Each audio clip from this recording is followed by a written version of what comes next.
Est-ce que la crise climatique te stresse? As-tu la difficulté à imaginer ton futur? Est-ce que tu remets en question plusieurs choix de la société comme étant incohérents avec les limites de la Terre? Est-ce que l'inaction gouvernementale et institutionnelle te met en colère ou te désespère?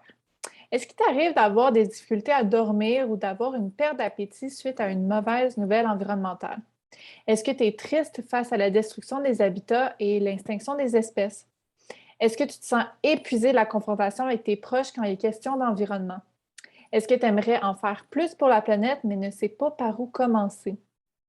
Si tu as répondu oui ou à une ou plusieurs de ces questions, c'est pas impossible que tu vives de l'éco-anxiété. Mon nom, c'est Isabelle Béliveau, je suis la fondatrice et directrice générale d'Écomotion, qui est un organisme dont la mission est d'accompagner les personnes dans un processus d'adaptation face à la crise socio-écologique. Je suis bachelière en environnement et j'ai étudié en bioécologie, un petit peu en neurosciences, en psychologie environnementale et en communication sociale. J'ai aussi eu un long parcours personnel en santé mentale et une courte mais très intense carrière comme militante pour le climat. Ma force, c'est donc d'enseigner comment apprendre à vivre avec vos préoccupations pour le monde et comment continuer d'agir sans épuiser nos ressources internes et externes.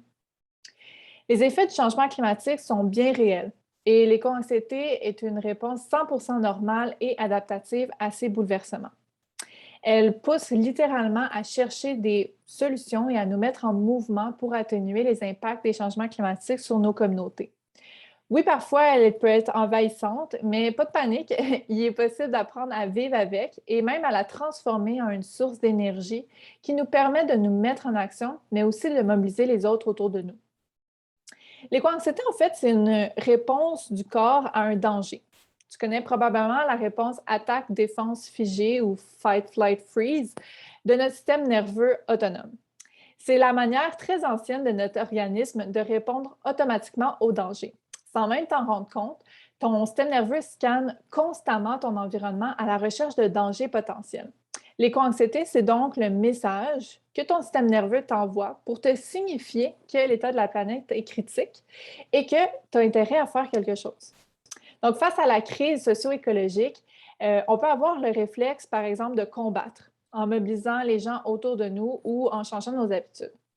Mais souvent, on se rend compte que la menace est beaucoup trop grosse pour nous, donc on passe à la deuxième étape, s'enfuir. Dans le cas de la crise climatique, on parle alors de déni ou d'évitement. Tu as sûrement peut-être déjà parlé à quelqu'un qui semblait pas plus préoccupé qu'il faut par les mauvaises nouvelles, mais ça se peut fort bien que cette personne soit en mode fuite. Il y a aussi certaines personnes qui sont à la dernière étape, soit celle de figer.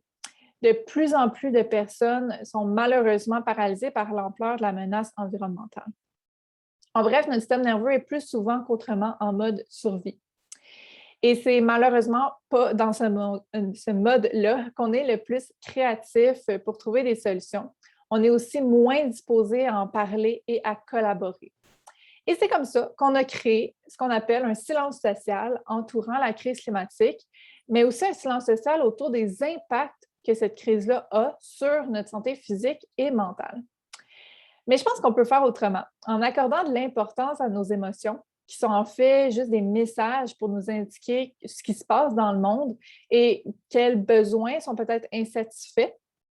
Bien, on serait plus en mesure de réguler notre système nerveux et de coopérer ensemble pour trouver des voies d'action possibles. Donc, je te propose trois façons pour commencer à naviguer la crise un petit peu plus doucement. Vivre dans une crise, c'est exigeant pour notre corps, on l'a compris. Donc, le fait de mettre dans son horaire des moments pour décharger le trop-plein, que ce soit par la méditation, le sport, les marches en nature, la cuisine ou n'importe quoi qui te fait perdre la notion du temps, ben, c'est important de le faire parce que ça bâtit ta résilience sur le long terme, puis ça te permet de continuer d'avancer malgré l'incertitude. Deuxièmement, le fait d'ouvrir la discussion sur nos peurs et nos désirs pour le monde, bien, ça permet d'améliorer notre manière de communiquer, de développer notre empathie et d'augmenter notre confiance envers les autres. Et finalement, bien, trouver son rôle dans la transition et cultiver l'espoir de manière active et non passive. Est-ce qu'en fait, votre rôle, c'est de résister, de réseauter, d'éduquer, de supporter, de rebâtir ou de mieux bâtir, de communiquer, d'investiguer Peu importe vos privilèges, vos domaines d'études, vos intérêts, vos compétences ou vos forces, investissez-les dans le collectif et vous allez réduire votre sentiment d'impuissance. Puis si vous avez besoin de plus de support, plus d'outils pour apprendre à vivre avec ces préoccupations-là, bien, écrivez à Écomotion, soit sur Facebook ou Instagram. On est vraiment là pour ça. Donc, à très vite!